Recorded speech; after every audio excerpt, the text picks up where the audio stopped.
Le grand dialogue. Sigeka Foba. Le grand dialogue de l'émission de débat du studio Tamani sur votre radio. Chenni Beri. Halud Maundi. Chenni Beri. Sigeka Foba. Le grand dialogue.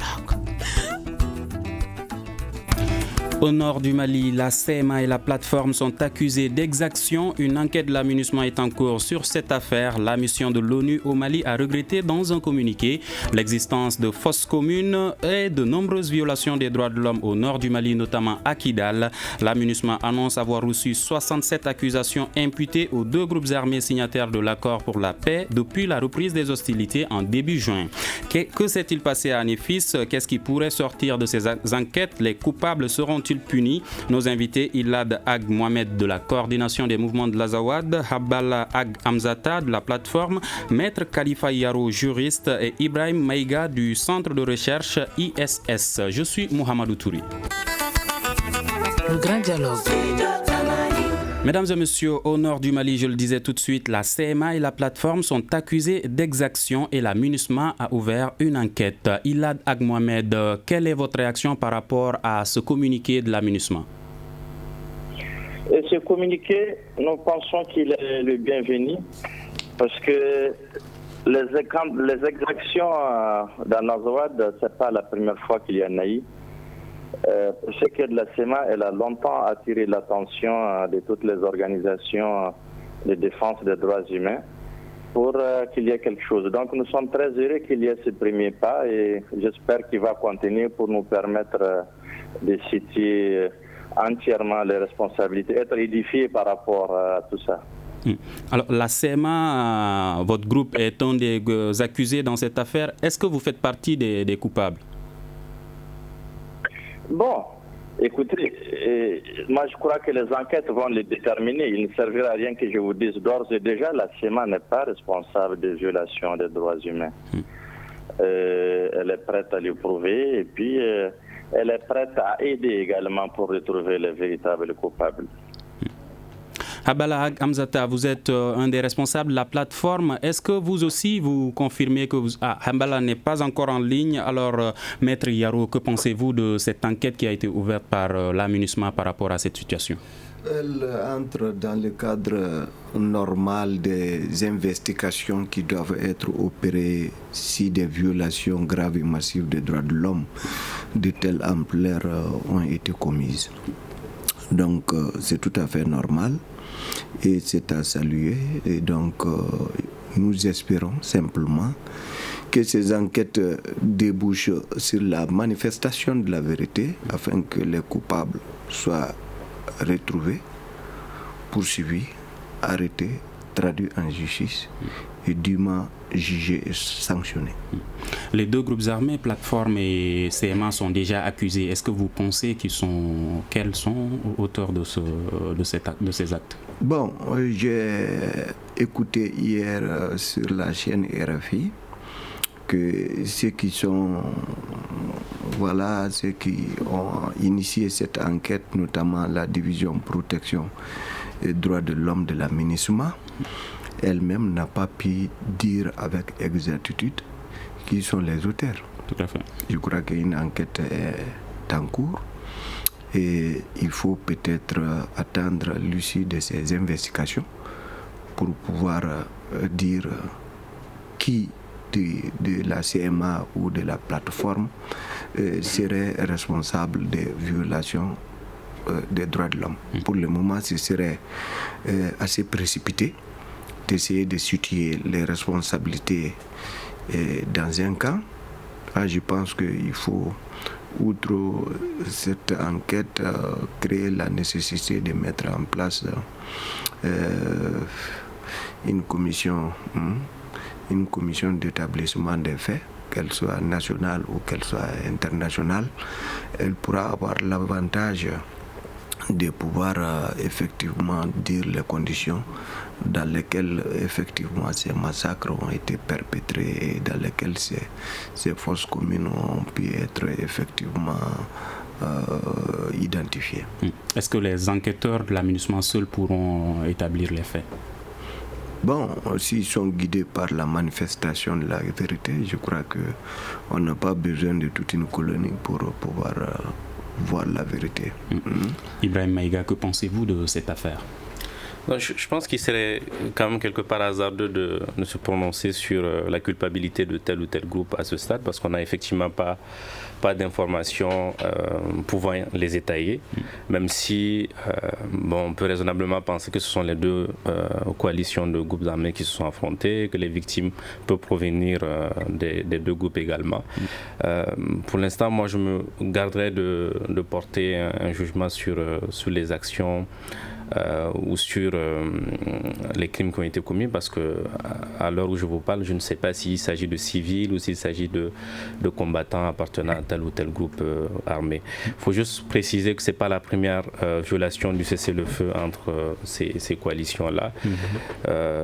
C'est un épisode de plus, on a envie de dire, parce qu'à l'été passé, il y avait aussi eu, si vous vous souvenez bien, des accrochages entre les différents groupes armés. Et il y a quelques semaines de cela déjà, on déplorait des accrochages à la fois dans les régions de Gao, de Menaké, aux alentours de Kidal. Donc c'est l'épilogue d'une succession d'événements, d'accrochages entre ces groupes. Et ça, à mon avis, ça met de l'avant, encore une fois de plus, sur la table la question du cantonnement. Alors, Ilad Agmohamed, il semblerait que ces exactions soient commises à partir de juin, où il y a eu des affrontements entre CMA et plateforme. Que s'est-il réellement passé lors de ces affrontements? Moi, je crois qu'il faut distinguer des choses. D'abord, il y a eu des exactions bien avant les derniers affrontements qui ont commencé le 6 juillet. C'est au courant mois de juin, les dernières exactions.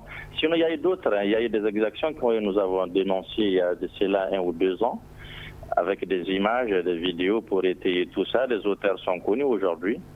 Qui sont-ils? Maintenant, quant aux dernières révélations, c'est-à-dire les fausses communes d'Anifif, c'est suite à des patrouilles des officiers qui sont connus, qui appartiennent ou qui appartiendraient à la plateforme.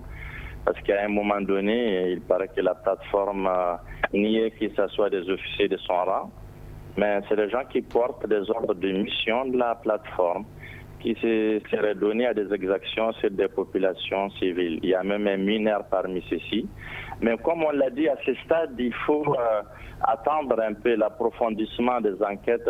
Sûrement, il y aura un travail scientifique à faire pour savoir est-ce que ce sont ces populations qui sont enterrées dans ces fosses communes. À l'époque, la CEMA, dans son rapport, avait déploré la disparition de 14 ou 16 individus. Et voilà, nous pensons que ces individus pourraient se trouver dans ces fosses. Maintenant, il y a les exactions sommaires sur des populations civiles ou sur des militaires.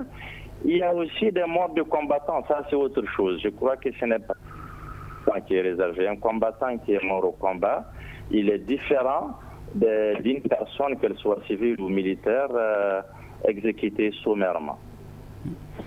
Vous accusez la plateforme qui devrait être représentée par Hambala Gamzata, je le rappelle, qui n'est pas jusque-là joignable. Alors, il a toujours avec vous, quand vous dites que des morts au combat, il s'agit d'un processus de paix. Alors, est-ce que vous admettez avoir violé le cessez-le-feu?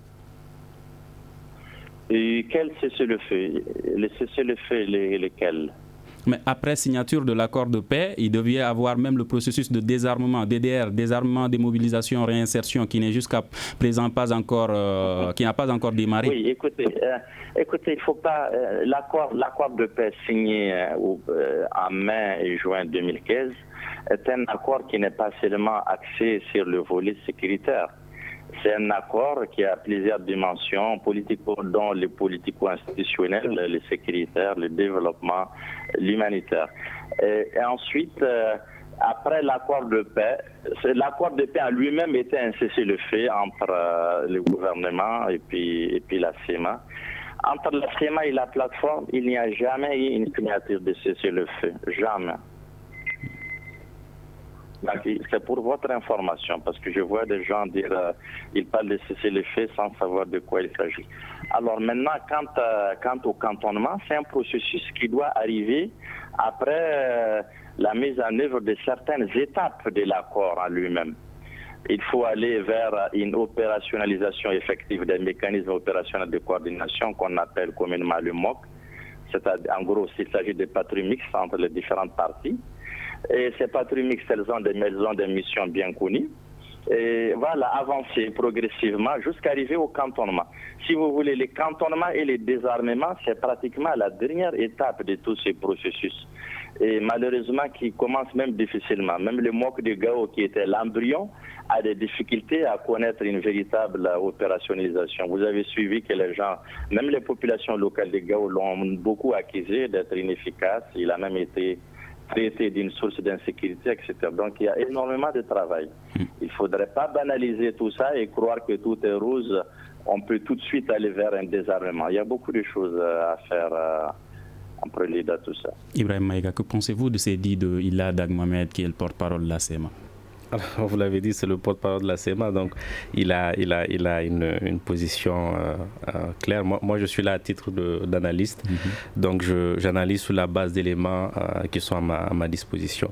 J'ai rappelé tout à l'heure la violation du cessez-le-feu qui me semble être une énième violation de cessez-le-feu. Je le disais pour la simple raison qu'effectivement, vous avez 3 signataires en réalité à l'accord de paix, l'accord pour la paix et la réconciliation issu du processus d'Alger. Vous avez d'un côté le gouvernement malien, vous avez de l'autre la plateforme et la CMA, qui sont toutes les deux coalitions partie à l'accord pour la paix et la réconciliation. Donc de ce point de vue, il y a disons une cessation d'hostilité à observer de la part de ces différents acteurs. Au-delà de cet accord de paix qui a été signé en 2 temps, en mai-juin, comme le rappelait le porte-parole, il y a aussi, on a vu à l'été 2015, tout juste après la signature de l'accord de paix, des affrontements entre le Gacha, la CMA, entre la CMA et la plateforme, qui ont conduit à ce qu'on a appelé l'accord ou les micro-accords d'ANEFIF. Justement, il y a eu quelques conventions, quelques accords signés entre les communautés. Les communautés peuvent être identifiées ou pas aux groupes armés, mais il y a des accords de paix dans ce sens-là qui sont locaux et qui devaient permettre de gérer la situation au niveau local. Donc effectivement, ces événements sont malheureux. Il a rappelé tout à l'heure qu'effectivement, en marge des aspects sécuritaires qu'il faut gérer, l'accord prévoit aussi beaucoup d'ajustements au niveau politique, au niveau institutionnel et sur le plan du développement pour accompagner le processus de paix. Ce qu'on regrette, c'est que effectivement, on voit l'insistance parfois sur des aspects qui ont une importance, un intérêt très fort pour les acteurs, les principaux acteurs, mais peu pour les populations. Et mais selon Ilad, tout de suite, ces cessez-le-feu sont signés entre le gouvernement et les groupes armés, mais pas entre la CMA et la plateforme. C'est ce que je rappelais. Si vous considérez que l'accord de paix en lui-même, comme il l'a rappelé, est un accord de cessez-le-feu, un accord de cessation d'hostilité, et que vous avez 3 parties, peu importe qu'elles aient signé l'une après l'autre, vous avez 3 parties qui ont décidé quand même d'arrêter, de mettre de l'avant l'option armée pour revendiquer telle ou telle position, tel ou tel objectif ou revendication. Donc, à partir de ce moment, quand vous commettez, quand vous donnez, vous participez à un affrontement, on estime que vous avez violé le cessez-le-feu que vous avez signé vous-même. C'était le point que je voulais Maître Khalifa Yaro, que pensez-vous de ces dits de Ilad qui dit que ces cessez-le-feu concernent le gouvernement et les groupes armés, mais pas la CMA et la plateforme? Bon, c'est un imbroglio dans lequel je ne voudrais pas m'immiscer parce que je ne maîtrise pas les tenants et les aboutissants. En tout état de cause, un accord pour la paix, la réconciliation issue du processus d'Alger a été scellé entre les protagonistes et nous avons salué la signature de cet accord et espéré longtemps que ce serait la consécration d'une paix retrouvée. Maintenant, ces événements viennent prouver une fois de plus que le mal n'a pas été vaincu dans sa racine et qu'il y a une larvée, mais qui ne peut pas compromettre tout le processus qui est initié entre les différents acteurs qui visiblement sont quand même de bonne foi. Bon, c'est... De bonne foi, vous parlez de la CMA et la plateforme? Oui. Même malgré ces différents affrontements? Ça ne peut pas altérer la bonne foi, parce que l'intensité des combats à un moment donné laissait présager qu'il s'agissait d'une guerre ouverte. Mais maintenant, il s'agit peut-être des affrontements sporadiques qui sont quand même regrettables, mais qui n'altèrent pas la volonté des partis d'aller vers un règlement définitif. Peut-être il y a des points de désaccord. Bon, on va espérer que ce serait planifié et bien réglé. Bon, sans compter qu'effectivement ces exactions massives des droits de l'homme qui sont regrettables, qui seront gérées au moment venu, les auteurs seront retrouvés. Bon, c'est ça quoi. Bon, je ne peux pas situer pour le moment la responsabilité dans tel ou tel camp. C'est seul des investigations pourront approfondies et impartiales pourront dire voilà, c'est telle faction, tel groupe, telle obédience qui a commis tel ou tel abus des droits de l'homme.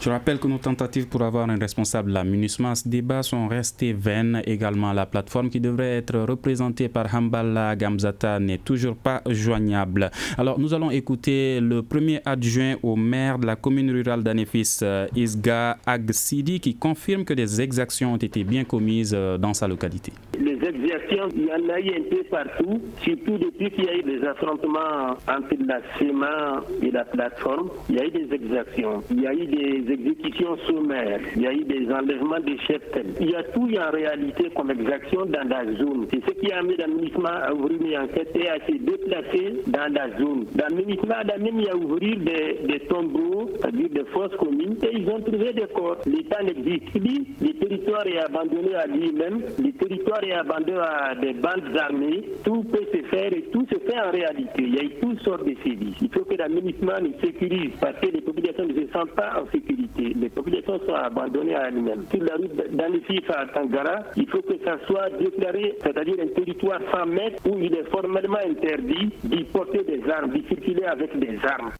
Alors, Ilada Mohamed, vous venez d'écouter le premier adjoint au maire. Pourquoi aujourd'hui vous ne laissez pas les armes? Bon, franchement, cette question, laisser les armes, c'est l'objectif de tout le monde. Personne n'a du plaisir à porter une arme. Vous savez, une arme, il y a des armes qui pèsent plus de 5 à 10 kilos. Personne n'a le plaisir de porter éternellement. On a même envie souvent d'accrocher sa veste pour prendre de l'air. Pourquoi vous les portez donc? Non, mais écoutez, c'est une longue histoire. Les armes, si vous voulez, c'est l'instinct de défense de l'homme. On ne va pas rentrer dans cet aspect philosophique des armes.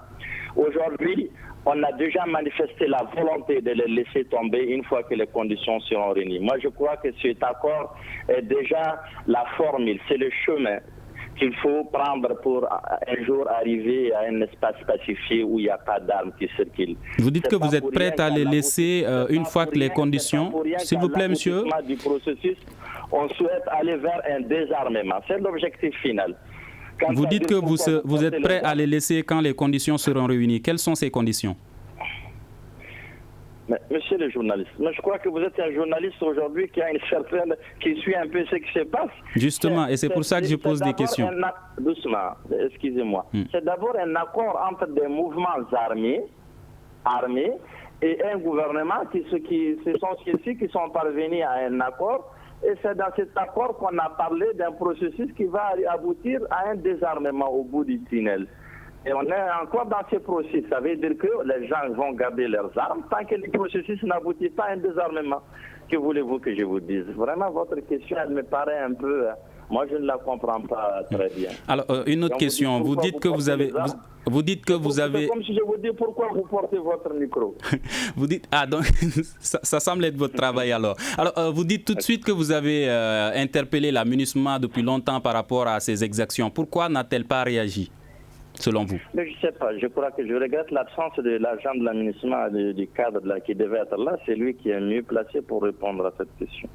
Ibrahim Maïga, que pensez-vous de cette situation? Laquelle exactement? Laquelle, par exemple, tout de suite, quand il dit que eux porter des armes, c'est comme le fait qu'un journaliste est obligé de tenir son micro. Je vais m'abstenir de commenter ce propos-là, mais il faut juste rappeler qu'il y a un accord de paix qui a été quand même signé entre les partis, c'est-à-dire les mouvements armés d'un côté et le gouvernement malien de l'autre. Et donc, effectivement, comme le rappelait mon voisin de droite, c'est oui, monsieur Yaro, c'est en quelque sorte un pas quand même dans la bonne direction, dans la mesure où on s'est mis d'accord sur le fait d'aller vers la paix. Donc c'est une dynamique, c'est un processus. Je pense qu'en signant l'accord de paix, tous les acteurs, en tout cas, qu'ils soient nationaux ou internationaux, étaient conscients que le plus dur allait commencer. Donc je pense que la paix ne venait pas avec la signature de l'accord de paix. On souhaitait que les conditions soient créées par la mise en œuvre d'un certain nombre de dispositions qui sont effectivement prévues dans l'accord, que ce soit sur le plan politique, comme je le disais, sur le plan du développement, mais également sur le plan sécuritaire. Maître Khalifa Yaro, que pensez-vous de ces dits d'Ilad Ag Mohamed par rapport à cette situation? Bon, réellement, il a exprimé son opinion. Et nous sommes dans un cadre d'expression des opinions. Ces opinions peuvent être diverses, n'est-ce pas? Bon, maintenant, je n'ai pas la prétention de vouloir contester la validité ou la véracité de ce qu'il pense.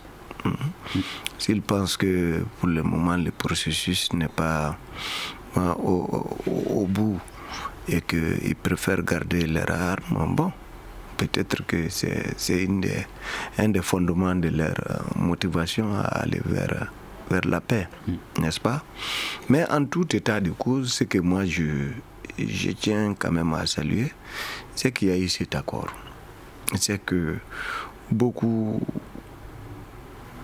d'investissements sont en train d'être faits dans le cadre de la pérennisation de cet accord et de son respect par les partis. Maintenant, il s'agit d'un processus. Le processus n'est jamais linéaire. Il y a souvent quelques couacs.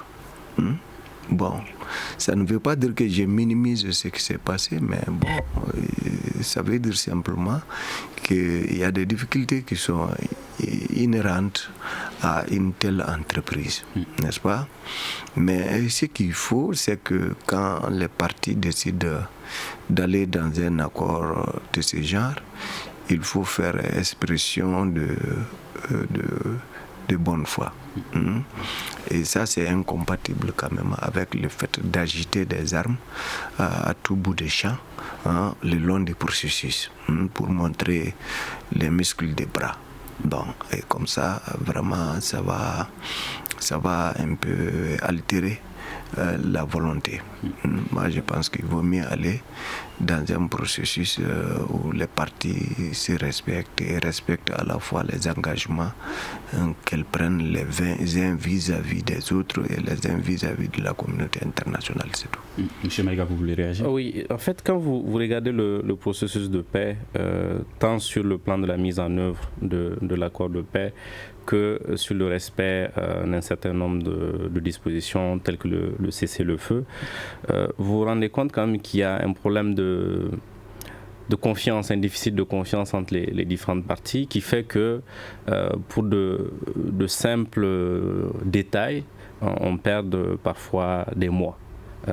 Je ne rentrerai pas dans la profondeur des choses, mais on a vu comment s'est passé dans la douleur d'ailleurs l'installation des autorités intérimaires, la mise en place du mécanisme opérationnel de coordination que le porte-parole a rappelé tout à l'heure. Et il faut aussi préciser que l'accord de paix est une espèce de document cadre. C'est un document qui fixe le cadre en réalité qui est un grand récipient qu'on doit alimenter. Et on se serait attendu justement des partis signataires, que ce soit le gouvernement malien ou les mouvements signataires, qui continuent à alimenter ce récipient qu'est le document cadre. Parce que quand vous regardez l'accord de paix, vous voyez qu'il y a beaucoup de dispositions, mais entourées d'un certain flou artistique.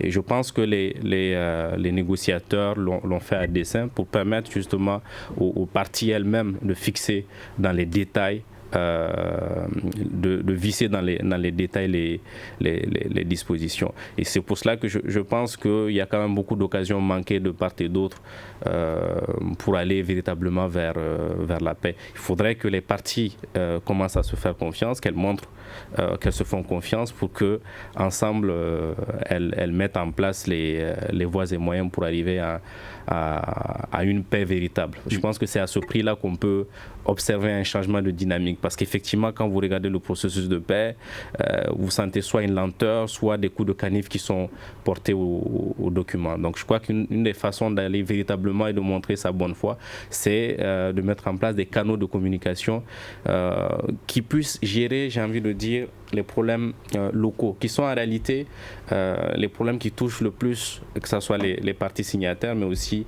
les populations elles-mêmes. Je crois que c'est ces problèmes-là qui ne sont pas sur la table de négociation. Ces sujets-là ont été occultés. Quelque part, ils ont été ramenés sur la table de négociation à NEFIF en 2015. Mais je crois qu'il y a aussi lieu de poursuivre la discussion autour de ces sujets-là qui peuvent fâcher et qui sont des véritables préoccupations au niveau local, tant pour les populations que pour les groupes armés signataires. Écoutons la réaction de Brima Elidiko, sociologue, par rapport à cette enquête. Ouvrir des enquêtes, c'est toujours une bonne chose. Dans tous les cas, il n'y aura jamais de sécurité sans justice, parce qu'à chaque fois qu'il y a des abus, on envoie les mêmes délégations ministérielles, les mêmes personnes, on va rappeler que les gens sont habitués à vivre ensemble, que les relations sont multiséculaires, etc. Mais le discours ne suffit pas quand il y a des violences. Donc le problème, c'est qu'à chaque fois qu'il y a des enquêtes, les rapports d'armes dans les tiroirs, personne n'est sanctionné. Et tant que l'impunité va continuer, les gens vont continuer aussi à commettre des exactions, parce que des exactions, il y en a eu de part et d'autre, hein. Que ce soit peut-être du côté de la CEMA ou du côté de la plateforme, ou du côté des militaires maliens, de Barkhane, de l'aménagement. Une volonté, en tout cas théorique, de montrer qu'on essaie de situer les responsabilités, d'identifier les coupables et qu'il y aura des sanctions. Mais la vérité, c'est qu'il n'y a pas de sanctions. Tout ça, là, c'est un jeu. C'est comme si la sécurité arrange tous les acteurs, d'une certaine manière. L'aménagement, là, quoi qu'elle fasse, je ne suis pas sûr que son blason soit redoré. Peut-être situer les responsabilités, mais ça ne servira pas à grand-chose de mon point de vue. Ilad Agmohamed, Brima Elidiko pense que c'est une volonté théorique et qu'il s'agirait d'un jeu. Est-ce que vous pensez que ces enquêtes vont aboutir? Bon, écoutez, on l'espère.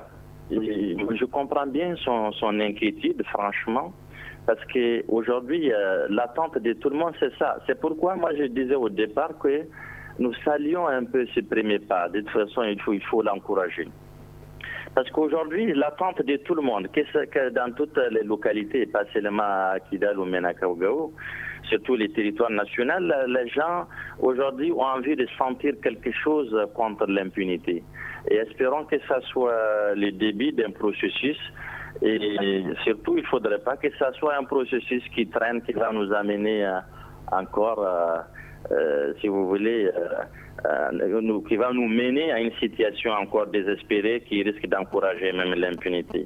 Moi, je crois qu'aujourd'hui, il faut encourager tous ceux qui sont en train de s'impliquer pour faire aboutir la manifestation de la vérité. Et pour qu'on puisse désormais savoir, voilà, pourquoi les crimes ne restent pas impunis, enfin. Maître Yaro, M. Brima Elidiko pense que les précédentes enquêtes, les rapports sont gardés dans les tiroirs et que celle-ci n'est qu'un jeu. Est-ce que vous partagez son avis? Bon, si c'est le cas, vraiment c'est regrettable parce que on sait que l'impunité est généralement le terreau de la violence. Moi, je pense que chaque fois qu'on fait des investigations, chaque fois qu'on mène des enquêtes, on doit pouvoir situer les responsabilités.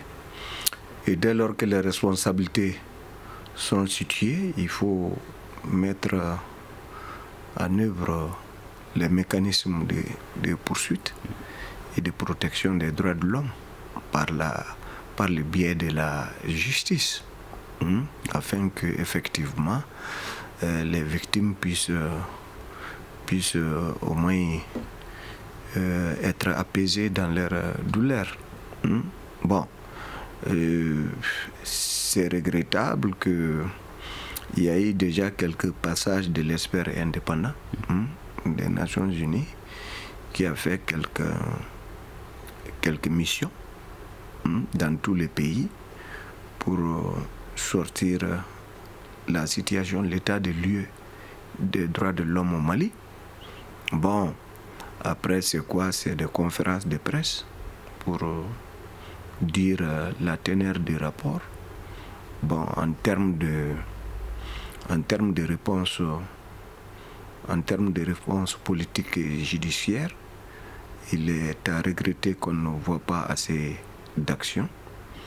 Mais n'oublions pas que nous sommes aussi dans un processus de justice transitionnelle qui effectivement se déroule actuellement et qui consiste à allier souvent rigidité et souplesse en tenant compte des enjeux de justice, mais aussi de réconciliation. Donc en cela, bon, peut-être que les actions sont menées efficacement, mais discrètement. Mais en tout état de cause, c'est qu'on a fait le défi de rendre justice un jour en consignant dans l'accord pour la paix et la réconciliation issu du processus d'Alger des mesures qui vont bien sûr concerner toutes les parties qui auront apporté un certain abus sur les droits de l'homme. Maître Ibrahim Maïga, que pensez-vous de cette situation? Est-ce que vous pensez qu'il y aura une différence entre cette enquête et les précédentes? Je pense que M. Yaro vient de décrire à la perfection justement ce dilemme-là entre paix et justice. Est-ce qu'on va vers la paix en se disant, bon, on a identifié les principaux coupables, mais on décide d'aller de l'avant pour favoriser la réconciliation et plus tard la paix. Je pense que c'est un calcul simple parfois que les autorités, qu'elles soient politiques, nationales ou internationales, font. Je ne suis pas sûr que les difficultés soient liées à l'établissement des faits. Je crois que les moyens techniques, les moyens humains sont là, que ce soit au niveau national ou au niveau international. Je pense que la MINUSMA, la division droits de l'homme de la MINUSMA est capable de faire ce travail d'établissement de la vérité. Maintenant, là où le problème se situe, c'est qu'est-ce qu'on fait de ces enquêtes-là? Qu'est-ce qu'on fait des résultats de ces enquêtes? Est-ce qu'on va de l'avant avec des poursuites en fragilisant peut-être le processus de paix, ou on décide de garder ça dans les tiroirs en attendant peut-être un moment beaucoup plus propice? Aujourd'hui, vous avez effectivement des groupes armés, des hommes en armes. Est-ce qu'il est réaliste de lancer la justice à leur trousse? C'est des questions qu'il faut se poser. C'est des questions auxquelles j'ai évidemment pas de réponse. On a vu par le passé des mandats d'arrêt lancés en grande pompe qui n'ont pas pu être mis en œuvre tout simplement parce que l'État qui les a délivrés n'avait pas les capacités, les moyens de mettre en œuvre ces mandats d'arrêt-là. Donc je crois qu'il y a aussi cet équilibre-là à garder à l'esprit. Est-ce que les populations, les victimes comprennent ces genres de calculs? Est-ce que cela ne créerait pas d'autres frustrations et même d'autres mouvements? Clairement, les populations ne le comprennent pas, d'autant les victimes surtout ne le comprennent pas. Ne comprennent pas qu'on soit dans un jeu d'équilibriste en train de voir est-ce qu'on va poursuivre les gens ou est-ce qu'on les laisse pour préserver la paix. Les populations ne le comprennent pas. Je crois que c'est difficile à accepter. Maintenant, c'est une question honnêtement difficile à répondre et ça dépend évidemment du moment dans lequel on se situe. Écoutons Maître Mokhtar Mariko de l'Association malienne des droits de l'homme AMDH qui demande que les organisations présentes sur le terrain soient également consultées par rapport à cette enquête.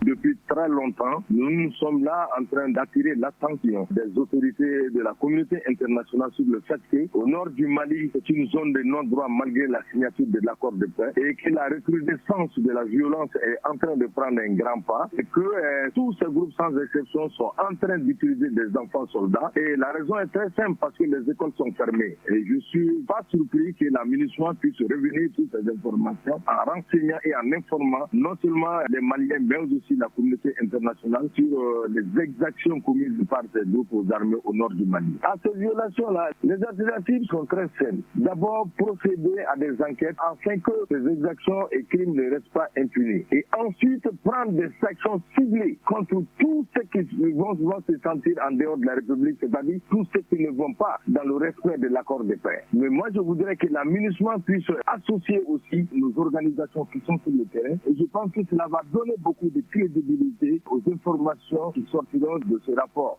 Ila Dag Mohamed, la CMA et la plateforme sont également accusés d'avoir au sein de ces différents groupes des enfants soldats. Qu'en est-il de votre réaction?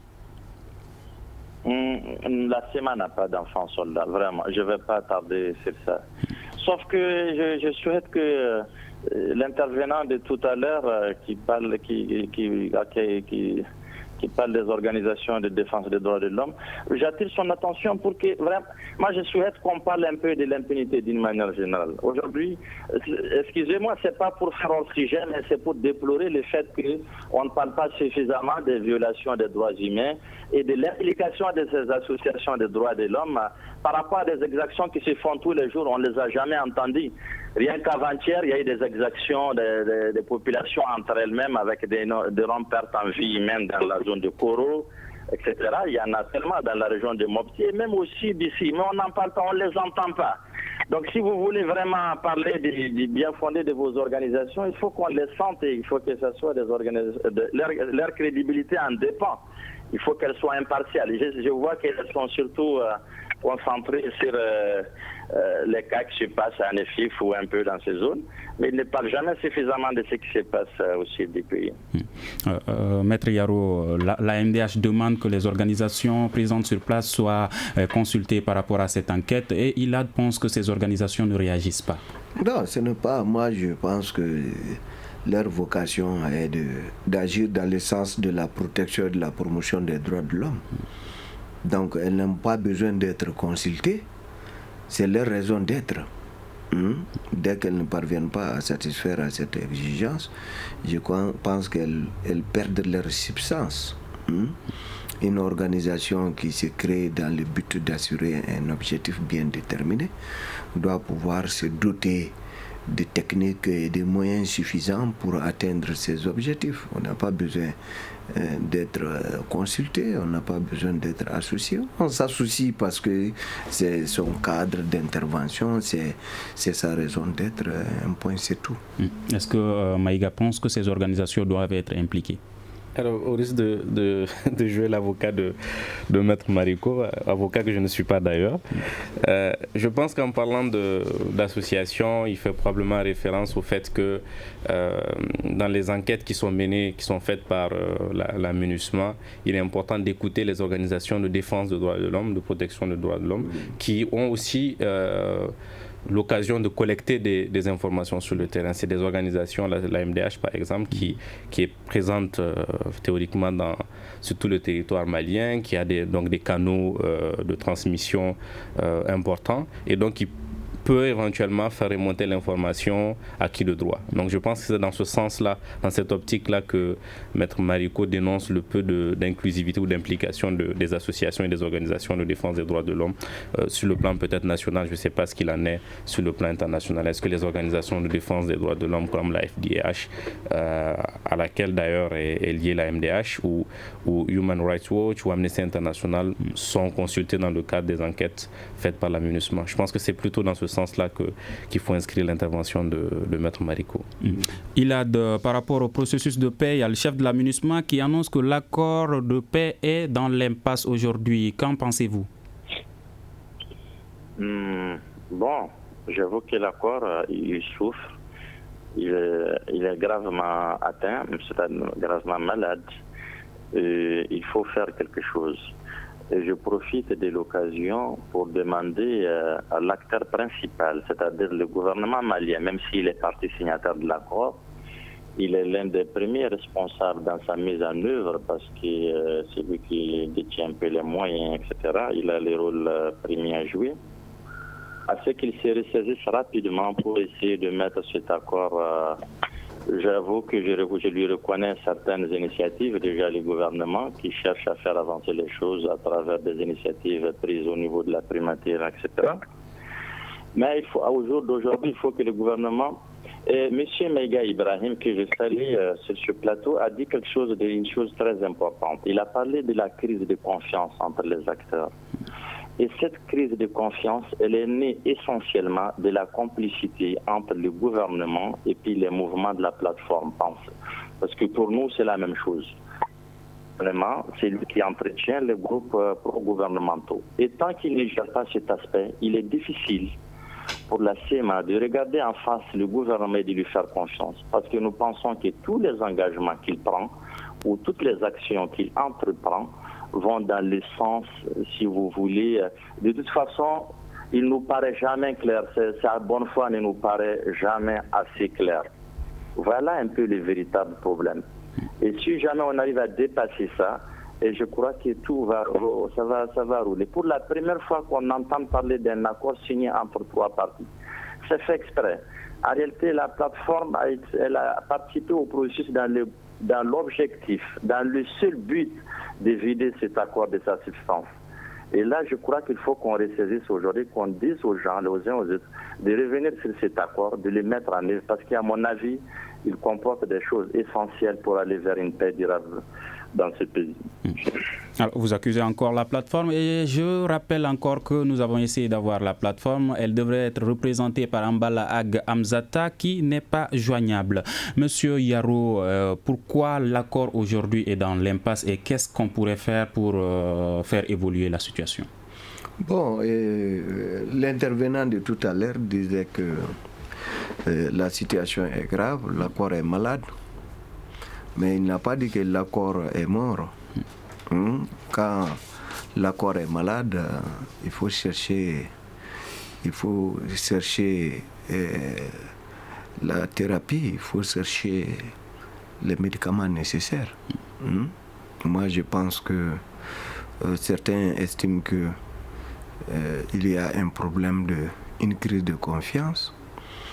D'autres pensent que c'est le problème de bonne foi qui se pose. Mais on estime quand même que quand un accord est signé, il est signé entre parties de bonne foi, n'est-ce pas? Il faut avoir la détermination et le courage d'aller vers la mise en œuvre effective des termes de l'accord. Or, on a vu, lorsqu'il s'est agi de mettre sur place les autorités intérimaires, il y a eu des difficultés lorsqu'il s'est agi de cantonner et de procéder au désarmement de certains groupes. Il y a eu des difficultés et aujourd'hui encore il y a quelques mouvements qui s'affrontent et qui laisse prévoir qu'effectivement il y a des choses à faire. Par rapport aux exactions, violations des droits de l'homme, il y a l'arrivée de la procureure Fatou Bensouda qui est annoncée dans les prochains jours par le ministre de la Justice. Est-ce que sa visite va changer quelque chose à la situation? Non, pour moi, je pense qu'elle vient dans le cadre des actions naturelles qui découlent de la saisine par la CPI du camp malien. Je crois que le Mali a saisi la Cour pénale internationale, si je ne me trompe, le 12 juillet 2012. Et donc, dans ce cadre-là, elle peut venir. Mais moi, je suis de ceux qui croient que la solution ne vient pas d'ailleurs. En quelques Elle secondes, vient de nous-mêmes. Que pensez-vous de cette visite de Fatou Bensouda? Alors, la visite en elle-même ne va absolument rien régler, ça c'est évident. Maintenant, tout dépend du contenu qu'elle donnera à cette visite et du message qu'elle va faire passer auprès des principaux acteurs. Mais je pense, comme M. Yaro, que le problème il est malien et que la solution sera probablement malienne. Parce que votre intervenant, le porte-parole de la CEMA, a évoqué le déficit de confiance, la crise de confiance. Je pense que tout ce qu'on observe ces derniers mois ne sont que des manifestations en réalité du déficit de confiance et du manque de crédit entre les différentes parties. Merci. Et c'est ce qui met fin à ce débat. Nos invités, Ilad Ag-Mohamed de la coordination des mouvements de l'Azawad, Hambala Gamzata qui devait représenter la plateforme n'est pas joignable, Maître Khalifa Yaro, juriste, et Ibrahim Maïga du centre de recherche ISS de Dakar. Je suis Mohamedou Touré à la réalisation, Ibrahim Aran Diallo et Moumine Sendebou, à la technique Seydou et à la régie vidéo Mamadou Ouattara. À demain pour un prochain numéro. Le grand dialogue. Le grand dialogue de l'émission de débat du studio Tamani sur votre radio.